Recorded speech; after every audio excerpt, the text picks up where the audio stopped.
back to Rock Island Line. I'm your host, Annika O'Melia. Before we get started today, I wanted to give 2 updates. First, the couch is hanging in there. I am committed to this couch. I believe in this couch. It's looking good, it's smelling good, it's dry, and it is staying in the studio despite my husband's strong objections. Second update. In addition to doing this podcast where we're telling stories and highlighting the leaders, artists, builders, today we'll talk to someone who nourishes her community. In addition to telling those stories, Rock Island Line also shares articles and hopes to get involved in the community around difficult things. And so you may see some stuff pop up about Rock Island Line, hoping to partner with residents of Century Woods to tell their stories of living in public housing. The place that owns Century Woods has gotten into some trouble for not taking good care of properties and perhaps mismanaging money. And so Rock Island Line, or myself, committed to working with residents to bring attention and concern and care and love to that community to make sure that whatever comes next for Century Woods has more resident involvement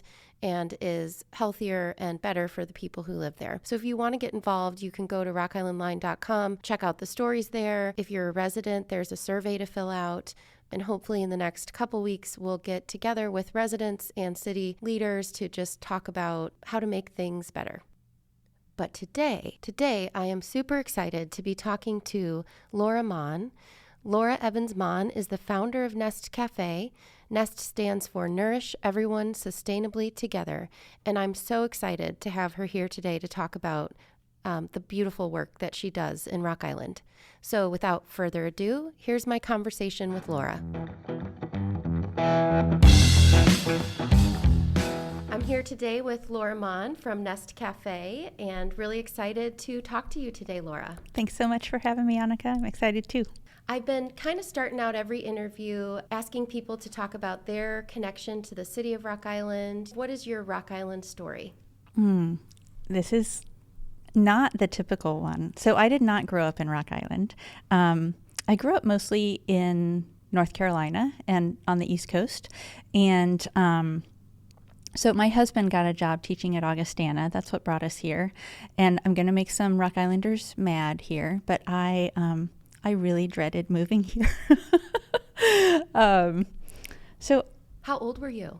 I was 34. I was pregnant with our second son. And like I said, I had mostly lived in North Carolina, Georgia, Virginia, Costa Rica. I had lived mostly near the ocean or mountains or both, and surrounded by trees and lots of rolling hills and greenery. And so moving to the Quad Cities was a little bit like, we're doing what?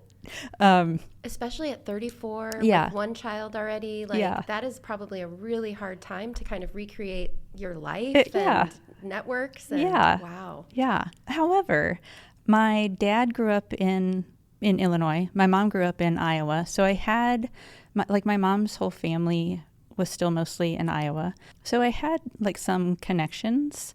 But yeah, I was not looking forward to moving here. And I spent the first few years that we were here just kind of waiting to leave. And then, my kids started school and we just kind of got immersed. And so I was like, well, we're not leaving now. And so I just kind of threw myself into Rock Island. I do have kind of a fun Rock Island story. So my husband and I were on an airplane coming out to look at houses right before we moved. And we're getting off the plane and there's a woman, it's a small plane flying into the Moline Airport. And there's a woman asking about what we're doing. And we're going to look at houses. Jason says he's going to start teaching at Augustana. And she's like, oh, okay, so you'll be teaching in Rock Island. You don't want to live there. And we were like, okay, note to self, that is exactly where we want to live. So you heard that and were like, that tells me that that's where we want to be. Yeah, we already kind of knew Jason wanted to be able to walk to work, things like that are important to us. And we kind of had the lay of the land of how people talked about the various Quad Cities. And we were pretty well set on wanting to live in Rock Island, but that comment kind of sealed the deal. Yeah. Oh my gosh. Yeah. Yeah, I feel like maybe a lot of Rock Islanders have that little bit of, not a don't tell me what to do, but almost enjoy being a part of what maybe everyone else isn't doing. Yeah, it's a little weird. It's like this little kind of rebellion. Mm-hmm. Like, we're going to prove you wrong about what Rock Island is. And I really don't understand the rap that Rock Island gets. It's very strange to me, and has not been my experience at all. It's always fascinating to hear someone who didn't grow up here, because I think another story is that people don't move here. So the only people who live here are people who grew up here. And it's been actually eye-opening for me in interviewing people for the podcast. It's been about 50-50. Oh, yeah. So it's not maybe as typical that everyone who lives here is just from Rock Island, like I am. But so you came from North Carolina, having lived a lot of different places, kind of set your sights on Rock Island. That's exactly where we're going to live. Yep. And then what was it like? You said the first couple years kind of like, well, we'll only be here temporarily. Or when did it sort of click that like, nope, this is home, we're staying? What was that experience like? Yeah, I think when our kids started school, I didn't want to yank them out of that. Like when our kids started building community, that just, I wouldn't want to tear them away from that, And then I had this, I didn't appreciate it as much at the time as I do now, but I had this, these kind of different various women that had kind of wrapped me up and decided that we were going to be friends, And I had a real sense of community that I didn't necessarily appreciate at the time, but I really do now. And I wonder sometimes, like, why did that person just decide that we were going to be friends? But yeah, we had this, the year that Jason started teaching at Augustana, there was a record number. It was like the most faculty that Augustana had ever hired at one time. So there were like 25 or something new faculty that year. And so that was kind of a built-in community. And then, well, Diane Gano helped raise our kids. And so she was one of those people that just kind of decided, like, we're friends now. And, there's no way I could tell Diane that we were moving away. So that wouldn't work. There was just kind of this community that I suddenly realized we were part of and didn't need to leave. It started popping up around you. I love that reflection. I feel like oftentimes I've done so much counseling of women postpartum, and there can almost be a resistance to people like helping. Yeah. Kind of this village that shows up to offer support and to offer advice and to offer, and women can feel very much overwhelmed by that and like, go away, you're not respecting my boundaries. And so part of my job was helping people to set boundaries. But the more I've worked in that field, the more I'm like, those are your people though. Yeah. And how do you let that love in? And what does it say about us as modern women that are maybe this isn't your story, but our inclination is kind of like, no, I'm okay. Yeah. Like, I can do it on my own, or I don't need a village, or and that kind of village that pops up despite your maybe like, I'm okay over here, is so beautiful. Yeah. I think one of the other things that pleasantly surprised me was that I didn't anticipate the Quad Cities being a very diverse community. And then after we've been here for a few years, I had worked at Augustana and then needing to do something new. And so I taught English as a second language for mostly resettled refugees. And it was mostly women. And so I got to see a part of Rock Island that I hadn't seen before, and this just collective beauty of all these different cultures gathering together. And we were in a church basement, and everyone would bring food during our break time and insist that we all eat together, And so I think seeing that and seeing that my kids were going to school with this real diverse group of people, and then there's all this diversity in this church basement with all these women that are gathering together to learn how to speak English, but really mostly just to socialize together because that's important. And I got to be part of all of that, and that was an important part of us being here, and Yeah, and a beautiful model of allowing community too, reveling in community. Yeah. So that's wonderful. And Diane is a gift. Yeah, she is. I'm so sad that her childcare is, obviously she had to retire at some point. But what a beautiful setting for children to grow up in. Anyone who doesn't know, Diane Gano had a at-home or in-home daycare called Under the Ginkgo Tree. And it was like your kids just like slept outside, played with acorns. I mean, it was very outdoor centered and probably a beautiful model for how early education should be, that kids are just supposed to play. Yeah. And that they learn problem solving through playing and communication and that was a gift. Yeah, she is a gem of Rock Island that we need another one of her to set up shop somewhere. Or like 10 of her. Yeah, it would be great. Yes. Yeah. So rooted in that community, and I think that is the story of so many people with their children too. Like once the kids get their people, it becomes very hard to think about moving them. Absolutely, yeah. And so after you got integrated, you allowed the village, what are your impressions of Rock Island? Why, beyond the children, do you decide to stay here? It sounds like the diversity, the community. Yeah, well, I should backtrack a little bit. So my grandparents and some aunts and uncles lived in central Iowa. And I didn't realize when we first moved here what a just tremendous gift it was going to be that we would be here. So both my mom and her sister died several years ago. And they're my grandparents' only two children. So my brother and I are the only grandchildren. And my brother is in North Carolina and isn't really in a position to help care for people. And so me being just a few hours away, I was able to spend the last decade really of my grandparents' life. And my grandfather's sister didn't have any children. And so I was able to participate in the care of them in the last decade of their lives and really be, kind of the family touchstone and get to know my grandparents as adults, as an adult, So that was a real gift, and that definitely helped keep us here. They've all passed away at this point, but that was really central to our whole family for several years. I was actually working in Princeton, Illinois, so I'd commute there, come home, and then drive to Maxwell or Des Moines, Iowa, and then come back. And I did that every week.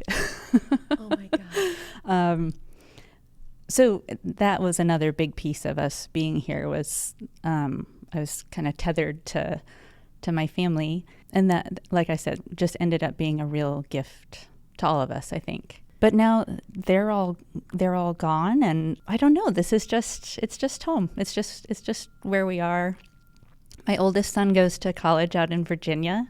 He's at a private school out there, and he really misses the diversity of race and ethnicity and culture and economic backgrounds, and I think kind of feels like maybe some of his classmates at school kind of missed out. Yeah. I don't want to, what's the word I'm looking for? I don't want to glamorize that or anything, but it is a good, if you think about Rock Island High School, there's every economic ability at Rock Island High School. And there's, 30 some languages spoken there. And so many different life experiences gathered in that school cafeteria, And so I think one of the things that has kept us here, to get back to your question 25 minutes later, is that I think our oldest son in particular just really had an appreciation for that kind of collective diversity all through school, and helped me appreciate it, has helped the rest of our family appreciate it. So yeah, that's another thing that has kept us here. And we have good friends, and it's a good place. My husband and I, we both graduated from Rocky, and I think that was so formative to both of us. And so when we thought about where do we want our kids going to high school, going to school, it was just a no-brainer. Yeah. It's like there are some things that you can get from a textbook and from a course, but there are some things that you can only get by living in a community that is filled with all the parts of a community. Yeah. Where you don't kind of section yourself off. And so it sounds like that's a shared value. And yeah, absolutely. I also noticed you guys pop up at my parents' church at St. John's in Rock Island. So, that you're still members there, are you? We're not. Okay. We haven't been for quite a while, but that's another funny story. So another gem of Rock Island, Clara Caldwell, Yes, was a neighbor of ours, and she dragged us to St. John's when we first moved here.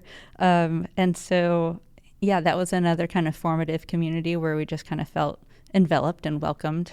So because I just feel like St. John's is so Rock Island. it is so Rock Island. I mean, it's just all these lovely people who just deeply care about others, and the Arc of the Quad Cities folks come, and it's the kids like run wild during the services, and very affirming. I think that church had the first transgender pastor in training. I don't know the terminology, but just it's so Rock Island. Yeah, it is very. I love St. John's. I am not a good church attending person, but that's I think where I first met you. Yeah, I think so. Our kids, my kids are older than yours, but I think they went to Sunday school together and things like that when they were all real little. Yeah, our villages, my mom will take my kids. I mean, she really is their church connection. And my husband and I just like sleep in and do our own thing. So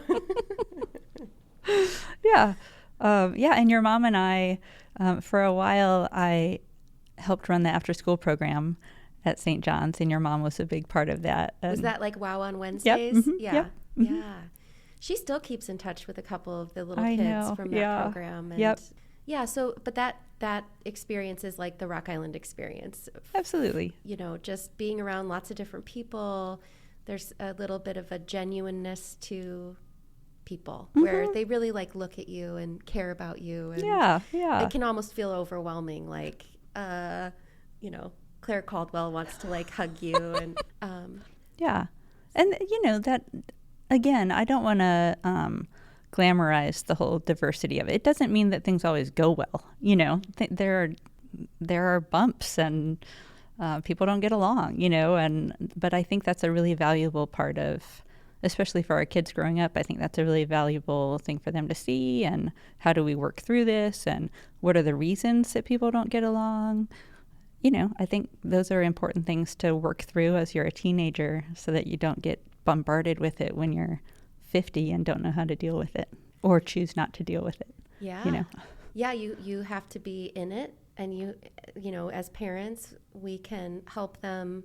Well, what do you think about that? And why do you think that happened? And how do you want to approach it? And that's so cool. Is it your business to approach it? Yeah. Did they ask for your help? Right.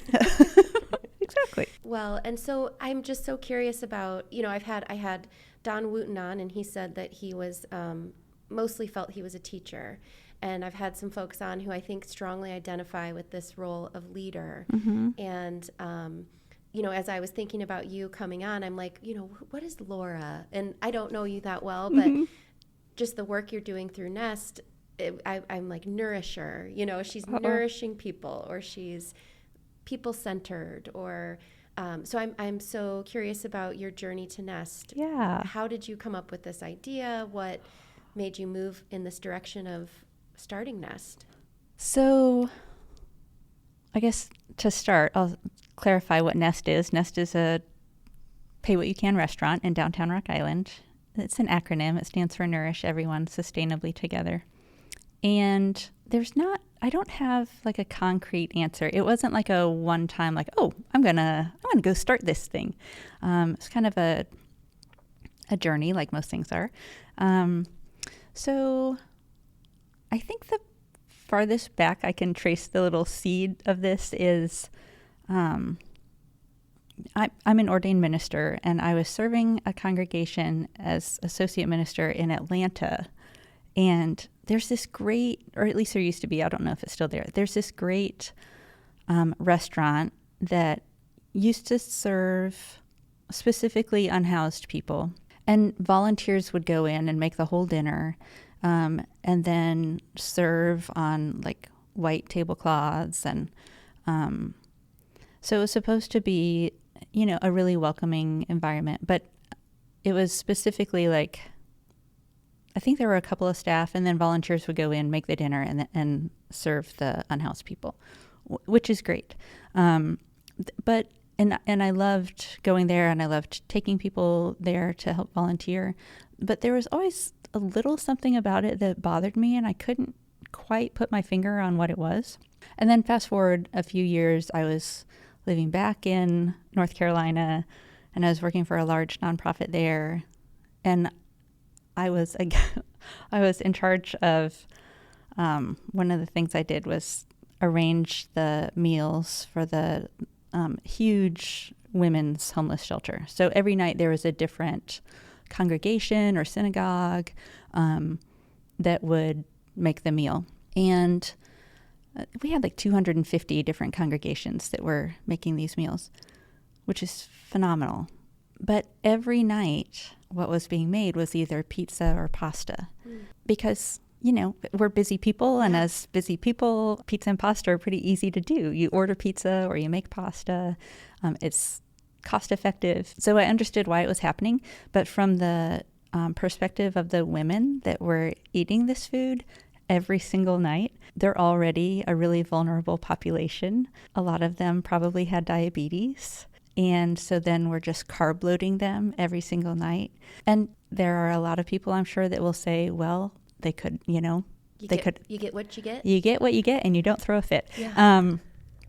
And I'll talk more about this, but I think we've kind of created that idea that that people should either accept nothing or the scraps that somebody gives them, and that there's not another alternative. And I think there are lots of other alternatives. But I started paying attention to what it is that we're offering people that are struggling. So that kind of started needling away in my brain. And then I was in some other situations where there would be meal programs, and there was always this, I'm trying not to name names, so, but there was one situation where like a specific group of people had signed up to serve in the kitchen or to make the meal. And then there were a couple of other people that usually participated in eating the meal, and they wanted to help make the meal, and they were like shooed away, and I know that it was with good intentions, no, we want to serve you, we want to take care of you, you don't, you know what I mean? It was good intentions. Very defined roles between the helper and the helped. Yeah. And that doesn't feel very good for the helped. Right. Right. And the helpers were absolutely not. It was like their turf was being treaded on, and I know that it was well-meaning, but it hurt the feelings of the people that wanted to help make the meal. And that really, it's kind of like, sit down, I'm helping you now. Yeah. I don't want to know you or have your involvement. Exactly. But, exactly. I really will feel good when I leave here. Exactly. And so that experience actually helped me go back in my head to the place in Atlanta when I was like, oh, that's what it was. It was the line, that really definitive separation between those who are serving and those who are being served. When I have fortunately usually been on the serving side.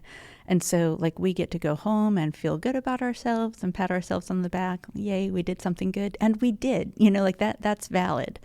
But for the people that are being served, they're still experiencing shame or being made to feel less than, or being made to feel look at this good thing I'm doing for you. So I just started getting to know some of those folks and realizing how many gifts they bring and how they usually want to help, And while all this is going on in my head, I was serving a congregation in Princeton, Illinois, and I was noticing how the people that I was visiting in the emergency room were often the people that were struggling financially, and the people that I would go grocery shopping with and help them with their SNAP, which is a whole ordeal that, good golly, you have to have a degree to figure out how to use that stuff. And so I started putting together the connection between, we all know it, but the real connection between the food that is available to people and their health. And it is an undeniable connection. And so all these things are going on in my head, along with the ladies that I had taught English to, and how they would gather around food, in the church basement and just bring all this stuff and insist that everybody eat it. So all of these things kind of gelled in my head. Like, why aren't there places like real restaurants where people can go and just pay whatever they're able to pay and eat like real food? Nest food is really good It food. is really good food. Really tasty, yummy. So it just, if you think of like the economics of it, it just makes no sense the way our system works right now, where it costs, I always use a carrot as an example. It costs more to eat a carrot that grew out of the ground without having any chemicals or anything added to it. Just your regular old carrot. It costs more to buy one of those than it costs to buy a can of Coke or potato chips or whatever that were made in a factory, and hundreds of people participated in making that, and they had to get paid, and then you have to drive it. You have to drive it, and you have to store it. You have to pay for the machines that made it. All these things, and somehow that carrot is still more expensive than that other stuff. It is so bizarre, Annika. It's just completely upside down. So this gets back to my grandma. She used to giggle about when people would talk about organic food. She was like, when I was growing up, we just called it food, because it's the same thing, because we didn't used to put all this extra garbage into food. So all these things just kind of gelled together, and I thought, oh gosh, there should be a restaurant, where people can just eat really good food. And I really thought I was a spectacular genius for coming up with this idea. And then I started doing some research and realized that there are these places all over the place. So there are lots of geniuses out there.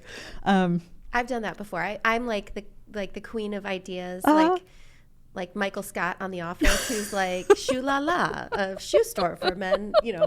And then I'll be like, I wonder if anyone's come up with that, and always somebody has. Oh yeah, we're not very original creatures. Yeah. So I started researching all these other places. I connected myself with a network of pay what you can restaurants called One World Everybody Eats, and I inserted myself into. They have an annual summit, and I just contacted someone and said, like, I don't have a restaurant, but can I come? And they're like, yeah, come on. So I went, and I was like, oh, these are my people. And I started visiting lots of different restaurants in that network and kind of picking and choosing, like, ooh, I really like this about this one. I don't like this so much, And then I could kind of just put together all the things that I liked, decided, okay, the time is right. We're gonna do this now. I had my whole life, I've just had a horrific fear of failure, especially public failure. And this was something that, if it did not go well, was going to be very, very public. But I got to the point where I just didn't care. Do you think that's our age? Probably. Yeah, just kind of getting older and wanting to do weird stuff, and just realizing, like, there's no rules. No one is telling you can or you can't except yourself. Yeah. And, Well, and I had a great conversation with Jerry Jones, actually, where I kind of spit this idea out to him, also conveyed to him how terrified I was of public failure. And Jerry said something like, well, he asked me, like, how many people would you need to feed for it to feel like it was a success? And I started thinking about that. I was like, well, I guess one would feel like a success. So really, there isn't really a public failure. So yeah. But I love that you acknowledge that, because I think that stops probably a lot of people from doing cool things. Mm-hmm. What if it doesn't succeed? Yeah. So I'm very grateful that you kind of got some support, overcame that, and we're like, I'm doing it. But I will say, like, if I had tried to do it 10 or 15 years earlier, it would have been a failure. Like, I think timing plays an important part. And I don't exactly know why the time was right, but it felt like the time was right. I think when there's something that we love, it's almost like another baby. Mm-hmm. I have 4 kids, you have 2 kids, Mm-hmm. but I think, maybe not especially for women, for men and women, those projects that you pour yourself into have to kind of fit in with the overall story of your life. Yeah. And when I once heard this saying, it's called like life pruning, almost like a rose bush, that you have to prune back on certain things Mm-hmm. so that these other healthy things can grow over Yeah. here, and then you prune back. I think there are stages of our children's lives too where it becomes really hard to do all the things we want to do and balance that with what they need. And I see that with a lot of friends and women, just they have all these wonderful ideas. They have, but you know, it's also I don't know, you have to do it when the moment's right. Yeah. Yeah, absolutely. And we're not running out of time. I think that is always helpful too, is like, we're just getting started. Yeah. My kids would probably say that Nest is my favorite child. Okay. That's so funny. Yeah. So what year did you, because I assume then you were like, now I have to form a nonprofit. I've got to find a board. I have to, you know, what year was it that all started coming together? That was 2019. Oh, right before the pandemic. Oh, yeah. So we had our first board meeting in November of 2019, and we applied for our nonprofit status, all that good stuff. We had ideas that maybe we would open like late 2020. And then, 2020 happened. And so the board and I kind of just looked around and thought like, okay, what do we do? Do we postpone all of this? Do we just like be really stubborn and just go ahead and open anyway? What are we going to do? And I had a handful of people saying, this isn't the right time. Maybe you should wait. But what we decided to do was, okay, there are all these people that really need to eat. They still need good food. They need to be able to eat it outside or in their own homes. And so we started doing pop-up meals. So we did monthly pop-up meals in different places around the Quad Cities. And you could drive through. We picked those up. You could drive through and pick up food. And We did it a lot. I mean, once a month, but like nothing stopped us. So like there was one time we were serving at Two Rivers United Methodist Church in downtown Rock Island, and it was like negative 20 degrees outside.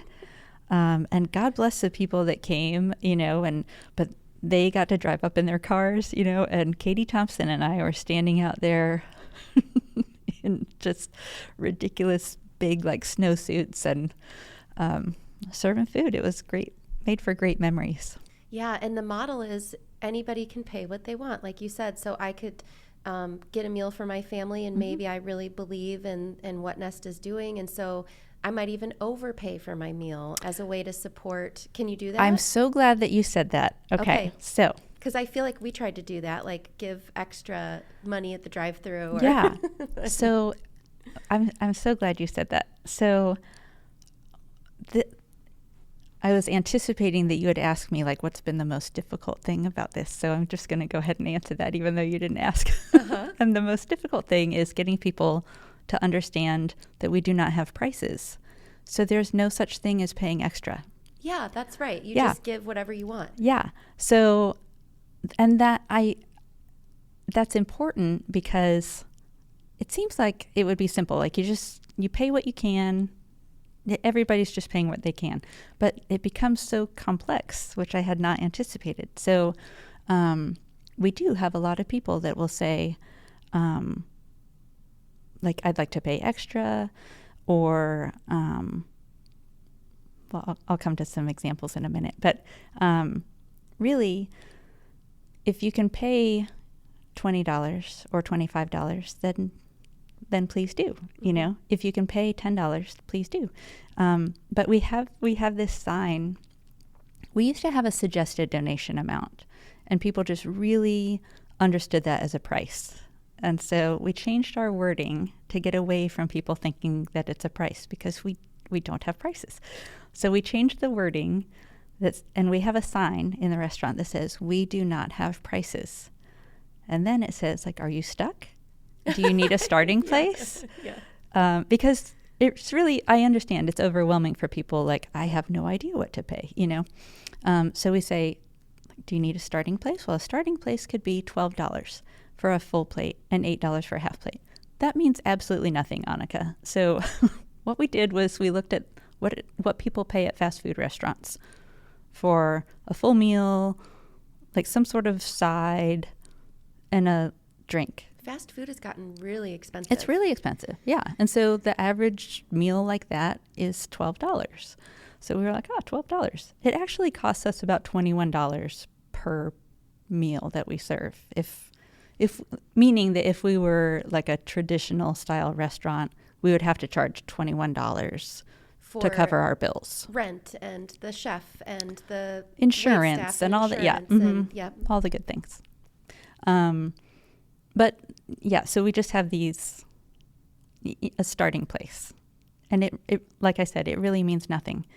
But the reason that it comes into play is because, so some people will say something like, I paid extra, so can I get an extra dessert? And so again, there is no extra. We appreciate that people, maybe pay $25 or something, but it's not extra. It's what you were able to pay. And so if you were able to pay $25 and the person behind you was able to pay 82 cents, are we doing what we are intending to do if I reward you by letting you get an extra dessert, but the person that paid 82 cents, I can't give them an extra dessert? Yeah. So that really became an issue. We were having all these people say things like, I paid extra, can I go through the line again? Or I paid extra, can I get an extra dessert? I paid extra, can I get some more salad? And so we had to make a rule. I hate rules, but we've had to make a lot of them now. So we have, like, if you want an extra dessert, it's $2. Everybody gets the same amount. Everybody goes through the line once. It's not a buffet. You go through the line once and everybody gets the same amount. I need to come get one of these desserts. Yeah, they're really good desserts. And they're small on purpose because we're really conscious of not wanting to over sugar people. But a dessert is just meant to be like a little sweet bite at the end of your meal. But wow, we serve a lot of extra desserts. It's really funny. Beth Samuelson, also, who I also know from St. John's, is our baker. She makes all of our desserts. So wow. Yeah, people love her desserts. Yeah, the desserts have become, I think that's so wonderful because like anything you're trying to do, there's always some, there's this beautiful thing that we're doing and there's always some like tension in there with anything. Yeah, with just anything. things that I hadn't thought of, and completely understandable from everyone's perspective, but if we're really trying to, another example is, so some people have asked, well, if it would cost $21 to cover your expenses, then why don't you have $21 as the starting place rather than $12? And the reason for that is if I can only pay $2 for my meal and I see that the suggested or whatever is $21, that's really intimidating. That's going to make me feel like, wow, I can't come anywhere close to that. I'm just going to leave. And so we don't want anyone to feel that. Mm-hmm. I would really prefer to not have any number up there, but there's almost a spiritual, like self-reflective, to sit in the space and look at yourself within the context of a community. What is my economic status? What is my safety status? Yeah. What is my, and to kind of really gut check yourself, like, what can I afford to pay? Yeah. And what do I value about what's happening here? And, that is kind of an uncomfortable question, probably, even with like when we're thinking about tax reform. Oh, sure. It's like, what could I afford to give of myself financially so that another person can eat or have clothes or have health care or live in a body that, that is a, probably there's something about being in that space that could even reflect this like larger question about absolutely, what can I afford? Yeah. Yeah. So you're challenging people. They just, this idea that if I tell you, well, here's your rate, it's 30%, that you'll be like, okay, well, then you've set a guideline for me. I don't have to go over, or, I don't know. It's very interesting. It makes people uncomfortable, some people, and I completely get that. And it makes other people really, really comfortable, And so I guess another thing, you haven't asked this, but I'm just making up my own questions here. I like it. I appreciate it. I think a lot of people assume that Nest or any pay what you can restaurant is specifically for unhoused people. Because when we think someone who can't afford to eat well or someone who's food insecure, I think our brains just kind of jump to homeless individuals, which is absolutely true. However, in the Quad Cities, in the Metro Quad Cities, we have around 300,000 people. And more than a quarter of us are considered food insecure, meaning we don't have the means for each person in the family to have enough food to live a healthy and active lifestyle. So that's, I can't do math fast, but that's somewhere in 70,000. It's 96,000 people. 96,000 people. Okay. Mm-hmm. And depending on how you define homelessness, which there's a lot of fluidity there, we have somewhere between 800 and 1,500 homeless people in the Quad Cities. It may be a little bit more depending on how you define that. So we have around 95,000 people who are housed but are still food insecure. And I think those 95, that's a lot of people, Annika, in our community. And so that's every single person living in Rock Island, because our population's 36? Yeah. So it's like 3 Rock Islands worth right. of yeah. people who are food insecure. Right. Yeah. And Rock Island has a slightly higher food insecurity rate than the other Quad Cities, just slightly. And those are the people that kind of get forgotten about, because some of them qualify for like government assistance or did qualify for government assistance, but a lot of those folks are just right on the edge. My grandparents would have been in that category. My husband and I would have been in that category 15 years ago when we're paying off college loans and have little kids, and so I just want people to understand that it's our neighbors it's the people that we're in line with at the grocery store and that wait on us in all these places that we go, at the bank and gas stations, and we're bumping shoulders with and standing next to folks that are food insecure every single day, multiple times a day. And you can't always tell by looking at someone. Absolutely.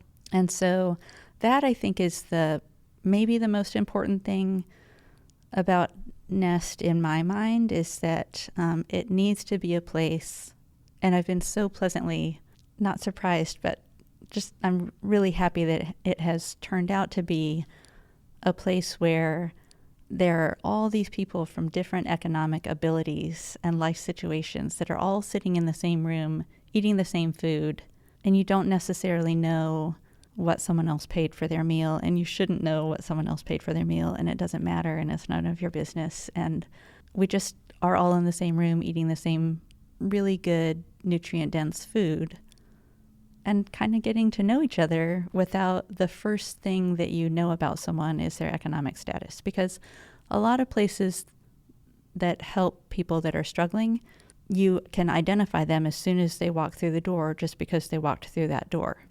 Yeah. And so that's what we don't want Nest to be, is we don't want people guessing or making assumptions about people just because they walked in the door at Nest. And the community has really been amazing about that. We have really wonderful people that have just rallied. And I was talking to a friend today, just like, I'm going to talk to Laura today, and they work in a professional space on the Iowa side, mm-hmm. and talking about how some of the staff who are not paid as highly as some of the other, they come over for lunch, mm-hmm. And they can afford, mm-hmm. but it's hard to go out to lunch as a young person who's working. So they still pay something, mm-hmm. but they can't afford to go out to lunch every day. Yeah. And, so I think, it's so beautiful, such a beautiful model. And I just really appreciate that it honors that in that setting, everybody is getting something from everybody else. Yeah. And maybe one person, is getting a little financial support, but it's not losing sight of the fact that every person in that space sharing a meal together has something to offer, has a lesson, has an insight, has mm-hmm. has goodness and worth, and I really, really like that. Yeah. Yeah. And I think I was kind of trying to do a little research to familiarize myself, but I think, SNAP mm-hmm. is first line intervention for folks who are facing food insecurity in the United States. And then what I was listening to was like next is food banks. Then there's like the WIC program, and there are kind of community efforts to feed people. Is that about right? That those are the big things that try to nourish or feed? Yeah. Not all of them are nourishing, but at least get calories into people. Yeah. And they're all doing great work. I would say... Oh, and I think the one I forgot is food programs in schools. So schools feeding kids. Right. I started talking about this a little bit ago, but we've created this kind of false scenario where we say like people kind of just need to, well, if they're hungry enough, they'll eat it, like, or someone one time sent a message on Facebook to the Nest Facebook account, and they said, #fed is best. And I understand that, we want people to eat. Why can't we just assume that if we want people to eat, that we want them to eat well? Instead of just saying like, well, if they're hungry enough, then they can eat, pasta and potato chips and Jolly Ranchers or whatever. And it's calories, so it's good enough. When actually, a lot of times what we're feeding or making available to people is causing more harm than good. And there are certain types of food that you could eat all day, but you'll still feel hungry. So if a kid eats candy and potato chips all day, they're actually going to feel very hungry, and that it's going to throw their metabolism into like a metabolic disease where, they're going to have health problems. And this might sound like a conspiracy theory, but when I was studying policy and poverty policy, and when I was in my master's program, there was this idea about like the functionality of poverty, and that in every society there will be a group of people who are poor, but for the society it has a function, this kind of purpose that no one's maybe purposely doing it. But it's making me think of like, the biggest industry that's grown in the United States in the last decade is healthcare. A lot of our economy revolves around healthcare. A lot of the drug manufacturers and, the subsidies, like one real big thing to think about with cuts to SNAP is cuts to farmers who make corn that goes into products that then can be bought with SNAP dollars. So there's this little system that kind of creates business for other entities to take care of. So people in poverty, it's like there's a whole industries that run off their backs. Is that a conspiracy theory, or is that true? No, that's a reality theory. Actually, you just made me think. For anyone who's listening, if you have a chance to watch the documentary Common Ground, it's on Amazon Prime. Did you just screen that, or am I thinking of? Was there like a film screening or something for that? So we are having a film screening. It's a private screening, so we can't say the name of the film publicly. But it cut it out. But it does talk about food and those things.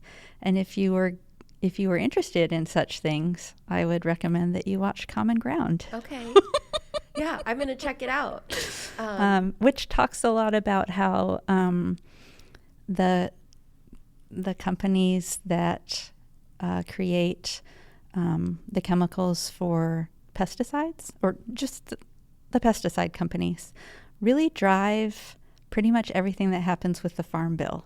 Yeah, I'm going to recommend that people watch that. And it's such a huge, complicated web. I mean, it's such a big... So like in Iowa, I had Adam Peters on last week, and he was talking about how Iowa has the highest cancer rate in the country. But they also have legislation that you can't hold the companies that make the chemicals that go on the crops and something, I don't know all the details, but you can't actually hold them accountable. You can't take action against them legally. So there's just all these very interwoven things. Yeah. And that are just kind of absurd. They are absurd. I'm a huge fan of cash to people. Mm-hmm. So like getting the layers out of the middle, getting the middle managers and the programs that run things, Mm-hmm. and trying to get those out of the way so that human beings can take their dollar and do with it what they choose is to their best and highest purpose. Buy the food that they want to buy. Yeah. Use the housing, live where they want to live, pool their money to do things. I think all the layers of policy and controlling where money goes and controlling what people can buy. And yeah. When I worked at Edgerton, we also administered the second largest WIC program in Iowa. Okay. And so that program is for women who are pregnant or have had babies under a certain income level. And it's a lot of those programs are like very specific on where you can purchase your food, what kind of food you can purchase. And just a little aside, when I was working in that job, I was pregnant with twins. I had 2 little kids at home. I was the CEO. My husband was taking care of our 2 kids at home. And we were basically acquired by Community Health Care. And so in that process, I knew I was going to lose my job. Right. But I also was very pregnant. I couldn't find another job. I had preeclampsia at the end. It was very stressful time. Yeah. So I went from running the program that administered that program to 2 months later being on Medicaid and being a recipient of WIC. Oh, gosh. And, that's the American story. It's like everyone is living a paycheck away. We had 4 babies. I couldn't work. Yeah. My husband was starting in his career. We were living below whatever those poverty, and this is not that long ago. My twins are only 8. Right. Yeah. And so those mechanisms for support. But having been through that program, you go with your little card and you've got to stand at the checkout line and you have to people are kind of looking at you. And it wasn't food that I'd ever bought in that way before. You could get a jug of milk or a big bag of cheese. Cheese in quotes. Yeah. But you could buy beans, you could buy frozen peas, you could buy, but it's very limited and you have to look at what am I allowed to buy with this food? Right. And who decides that? But to your point, I think it's 60% of Americans live paycheck to paycheck and are a paycheck or 2 away from being in that situation. Yeah. And I've been there. And I had, my parents would never let us be unhoused. Right. But they also couldn't pay our bills or anything like that. So I also was a lucky person, even in that kind of scary time. Sure, yeah. You had kind of a support network around you that a lot of people don't have. Yes, 100%. You never know what families are going through things. Absolutely. Or what people's financial situations are, or similar to your husband being a professor, we both had advanced degrees, and then you have all the student debt, and it's you have little kids, and you're taking turns working, and it is not easy to live on one income in the United States with children. No, it's not. Yeah. And then so much of the food that is available is really highly processed food that I've learned so much about. I just don't think we do a good job of educating ourselves or others about the food that we're eating. And so, most of the food that's available is this really highly processed food that's known, it can cause cancers, different kinds of cancers, high blood pressure, heart disease, attention disorders, sleep disorders. And so, I think of the most maybe, I don't like using the terms conservative and liberal, but if we're thinking of the most fiscally conservative person and how they might not want to be supportive of programs that are helping impoverished people, maybe. Let's flip that around and say, if we want people to be productive members of society, to hold down a job and, be what we call productive members of society, then they have to eat well. They have to be able to sleep well. They have to be able to think well. And if they don't have access to the food that allows our bodies to do that, we've set up a system where we're just asking people to fail and then blame them for it. Yeah. Yeah, and it's also this return on investment. Yeah. If you have a person who has access to healthy food, maybe you incentivize rather than corn syrup, you incentivize ways to make healthy food easier to, because also when you're overwhelmed or living below the poverty line, you have little kids, it can feel really overwhelming to make food, to prepare it for yourself, to get the kids fed. But there could be a whole industry of like faster, healthy food. Yeah. But that's not what we subsidize and put money into. Right. But with all of these things, like I think you're talking about it from a conservative perspective of like, we're all wasting our money. You're wasting my tax dollars feeding people. Right. But there's also this idea of return on investment. If people are healthier birth to 5, if they're healthier as they age, you are going to save money with your healthcare dollars. Because Absolutely. I hope our society never gets to a point where we just let people die in the street. Yeah. I think we probably won't do that. And so we are always going to pay that bill. Yeah. At some point. Yeah. Like you said, when you were working in the emergency rooms, the people with the most chronic, expensive, debilitating health conditions were often people who didn't have access to clean food, clean water, clean environment. And so, I mean, we're paying for it one way or the other. Exactly. And when I say we're paying for it, how arrogant, because we know we live in a society where we are all a medical emergency, a life situation or two away from being a recipient of a safety net. Absolutely. That is life-changing and that you or I could need. We might need when we're older. We might need when we're having our little babies. Like, we might need tomorrow. Yeah. You know, yeah. We might have a flood. Just the grounding of like, who am I to think that I'll never need help? Yep. Yeah. But I'm rambling. No, that's good. And so you used a word or a term that I love hearing, which is healthy food. And I think that's such a fun term because no one knows what that means. We don't know what that means. You know, healthy food means food that helps you lose weight to one person, and it means something completely different to everyone. And so I guess I want to make clear that when I'm talking about food, I'm talking about, I guess, what I would call real food. So food that was not manufactured. Like if you look at the ingredient lists on the back of the label, maybe there's 5 or less ingredients, 3 or less. I don't know. But I would say okay, so for example, part of the reason that our costs are so high to run Nest is that I think a lot of people think that we get all of our food donated, and that is not true.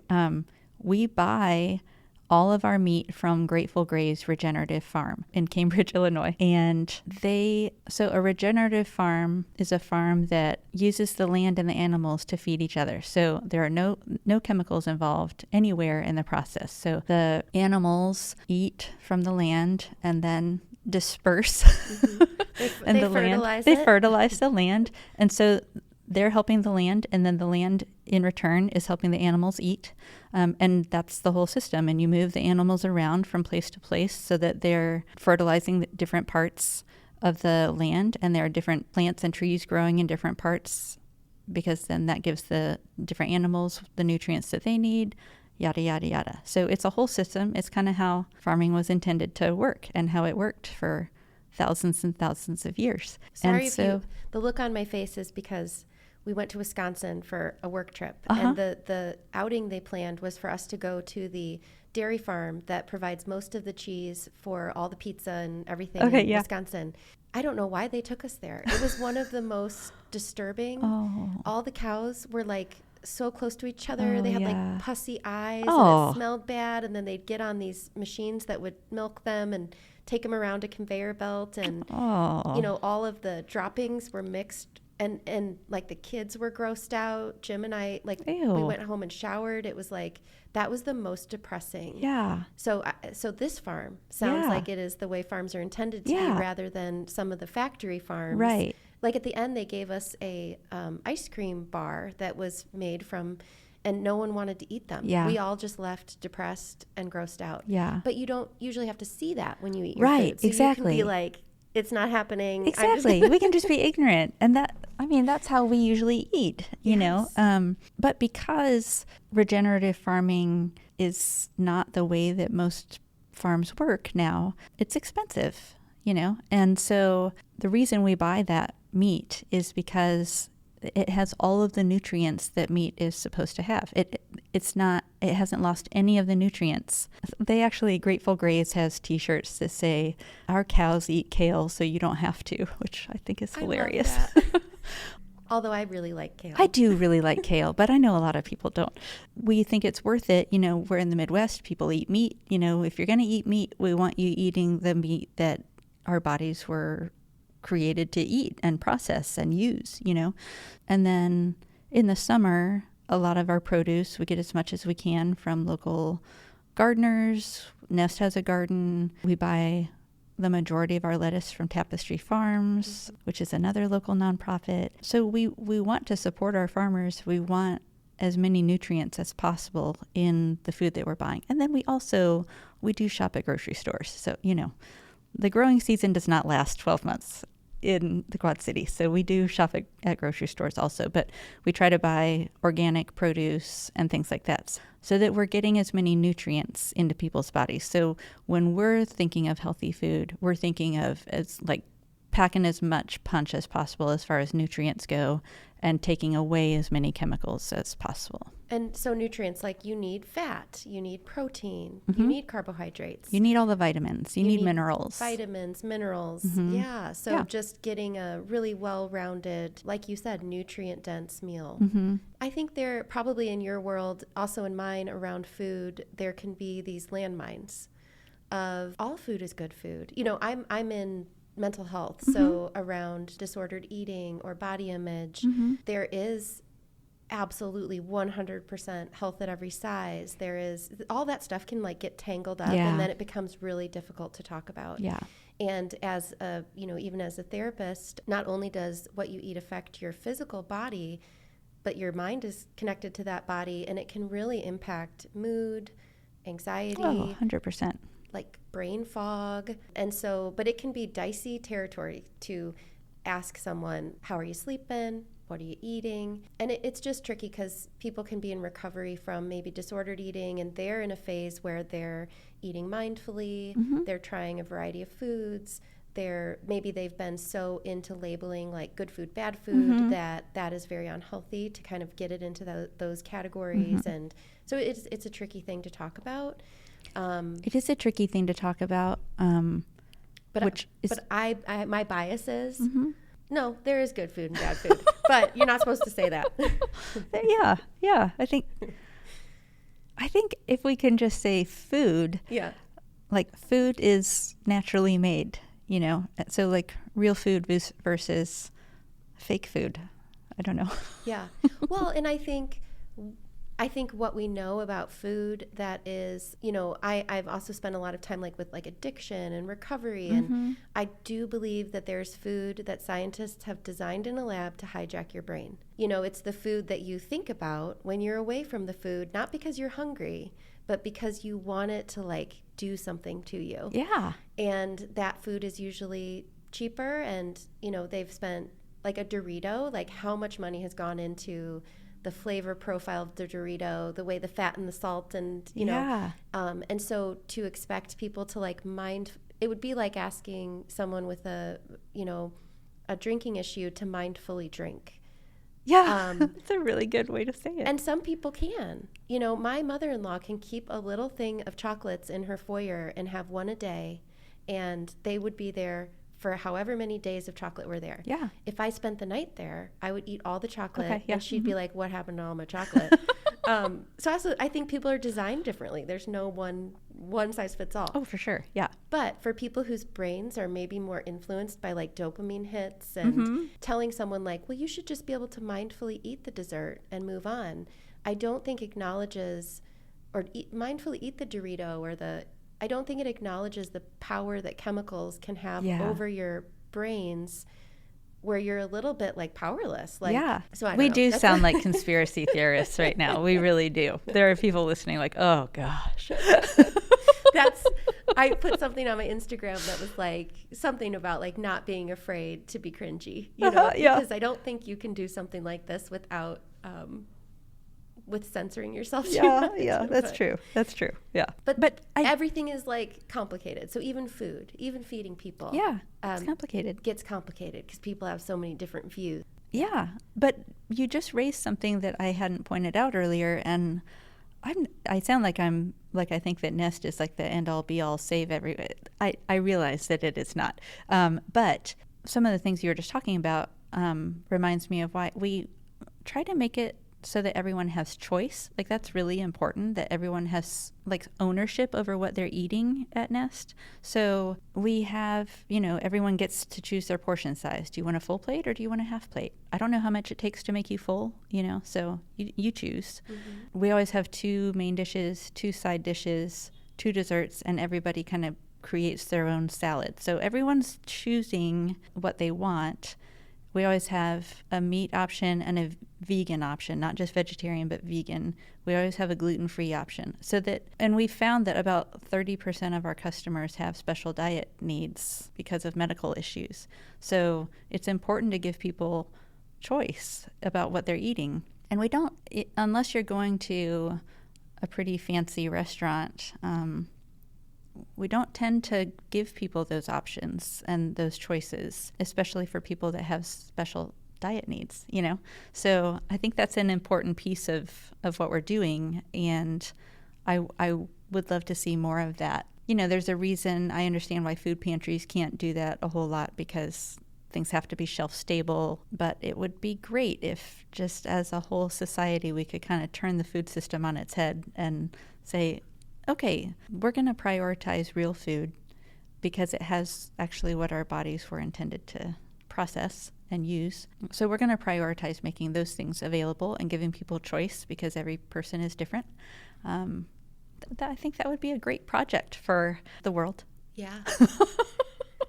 And it would be more flexible and made more possible to play around with it and have pilot projects if the way that we structured our social safety net wasn't so programmed from the top down of like which foods and what from the ground up. People just had like the funds to almost like making capitalism work for you, know, to invest and move toward the food that tastes better and is nutrient dense and I don't know. And it's just so interesting because it was this way for thousands of years. It's just been like since the 1950s, really, that processed foods became a thing for lots of reasons. But so this is a really new problem that we just kind of created ourselves. And so it's not you don't have to look back very far to figure out how we could return to doing things a little bit better.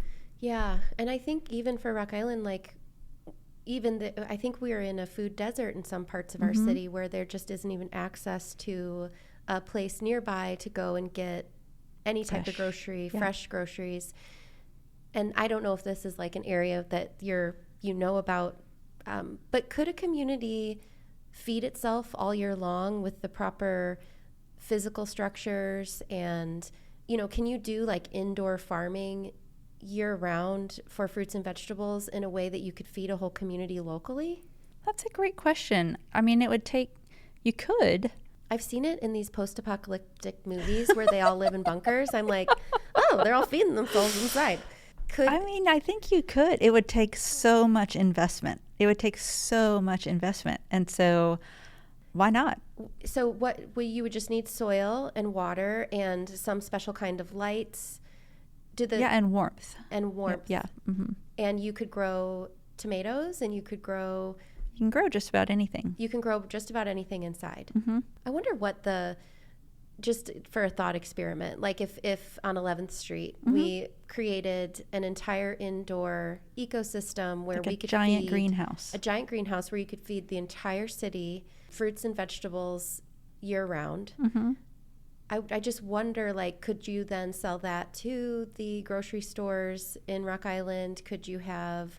we should look it up and see who else is doing it. We should look this up because clearly we did not just come up with this ourselves. Yes. No, this is one of those things we did not just come up with ourselves. Mm-hmm. But I'm just wondering, how much would that cost? And can you make any money off of it by outsourcing it to your neighbors who need fresh fruits and vegetables? Mm-hmm.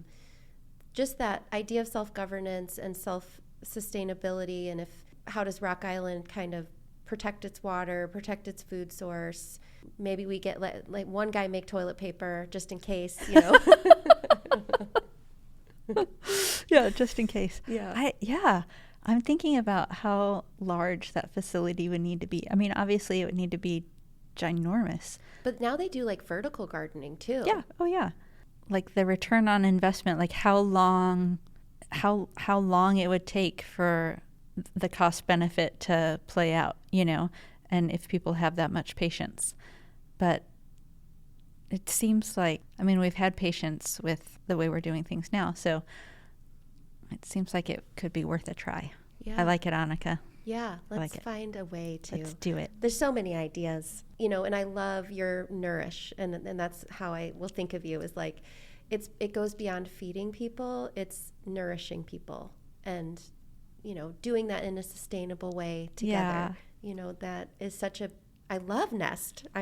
It's great. Why don't I come to Nest every day? Why haven't I been coming every day? Now I work down here. I'm going to go, Please do. Yes. I have to say, I need to take some ownership of this. I mean, it is a little bit selfish on my part. Like I love getting to know people and know their stories and know like how, and you should start a podcast. Really dig in there. Yeah. And like hear how we're all so similar and how we're all so different. And so, it is a little bit selfish on my part. Like I kind of just like to hang out and chit chat with people, and I get to do that.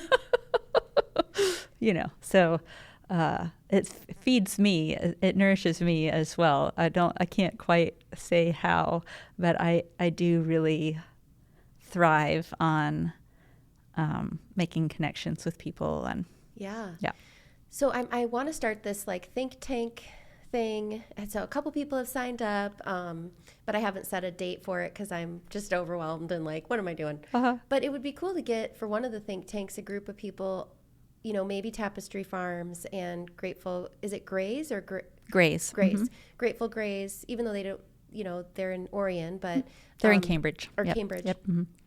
But like a group of people interested in this world together. And the nice thing about the think tank is like, there's no commitment. You don't have to do anything with it, but just getting like-minded people together to think and to think outside the box and to be like, how could Rock Island sustainably feed its population without looking for an outside chain grocery store to come in? Right. Or, and there's no commitment. It's just like, let's come, because I feel like that's the problem. A lot of doers, and they're already on too many boards and they don't have time, but just for people to come together and think and write it down somewhere and then go off and maybe think about it again in a little while. Let it germinate. Yeah. Because wouldn't that be cool if our city could do just interesting, different things? Yeah. And I think Nest is such a cool example of that. And, what else could pop up around it? Yeah. Also for placemaking and identity, that leaning into environmental stuff, leaning into sustainability, the recycled nature of buildings and a different lens through looking at development. Yeah.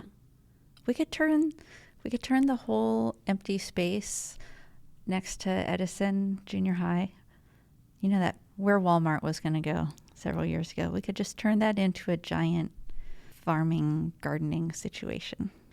And what would go really well there that I've thought about?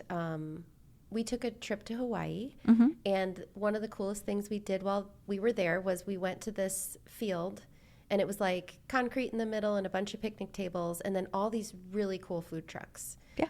And there were some porta potties, but it was packed, and the food was delicious, and you could get all sorts of different things. And so if you had that space for this garden, but then maybe have a little, entertainment space, and then like a food truck thing where budding restaurateurs could come, and it could be kind of interchangeable, and maybe you put some tents up so in the winter people can still enjoy that indoor-outdoor. And you've got some walking paths. Yeah. Yep. Yeah. We can vision it. Oh, I can see it right now. Yeah.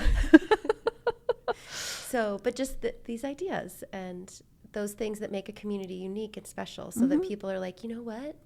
I think I want to live in Rock Island. That sounds, Yeah. Or they take what they saw when they were vacationing in Rock Island.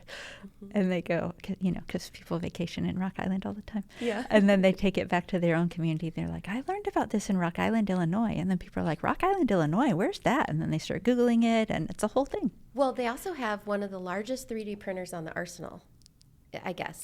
I did hear that, yeah. And, people are like 3D printing houses out of like earth material. Weird. Where you can build a house out of the earth with a 3D printer.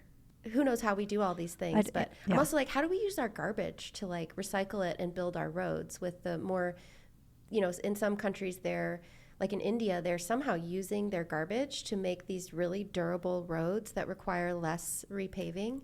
All this stuff takes money, but we're spending, that's the thing, is that we're spending money. Like we're spending money on things that don't work, so why don't we mix it up? Yeah, I agree. So, I look forward to mixing it up with you, Laura. Well, I look forward to it as well. Thanks so much, I'm also Annika. like, why don't we know each other better? I don't know. I've been in a hole with my children and job, and we know each other tangentially. Like Yes. we're parallel. Yeah. Yeah. Well, I can't thank you enough for being here. And is there anything else you want to share, or? No, this has been great. Thanks for letting me sit down with you and just hang out. Oh, and what is the website, and like how do people come to the physical address to enjoy lunch or dinner? Great. So the website is nestcafeqc.org. And then we're just down the street here. We're at 1524 4th Avenue in Rock Island. We're open Tuesday through Saturday, 11 to 2 for lunch, and then also on Thursday nights for dinner. And our menu changes every single day. So we're on Facebook and Instagram. We post our menu, but we also post it every Sunday night and Monday morning on our website.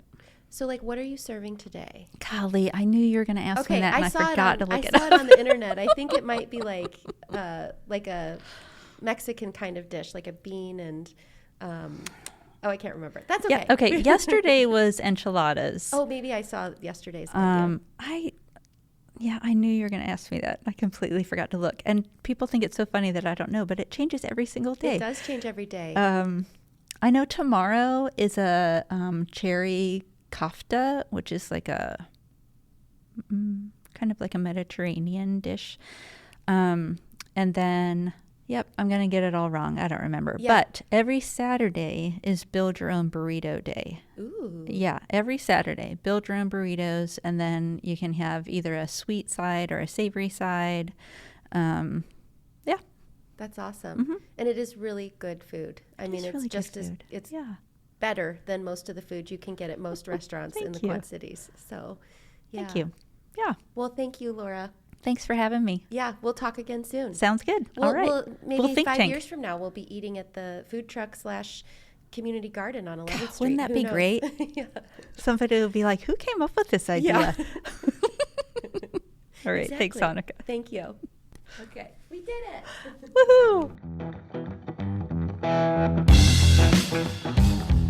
Thank you for listening to my conversation with Laura Evans Mahn, founder of Nest Café. I encourage everyone to check out Nest online and come into the restaurant and have a beautiful meal, a delicious meal, be a part of something cool that's going on in Rock Island. If you like the podcast and the work we're doing at Rock Island Line, feel free to share the information, to subscribe to the podcast, to leave a review, and to get the word out there about this endeavor. And look forward to coming up with some live events in the next month or two. Hopefully for the fall, an open house at the space. Lots of fun things going on and challenging things and good things. So stay tuned, and I'll be back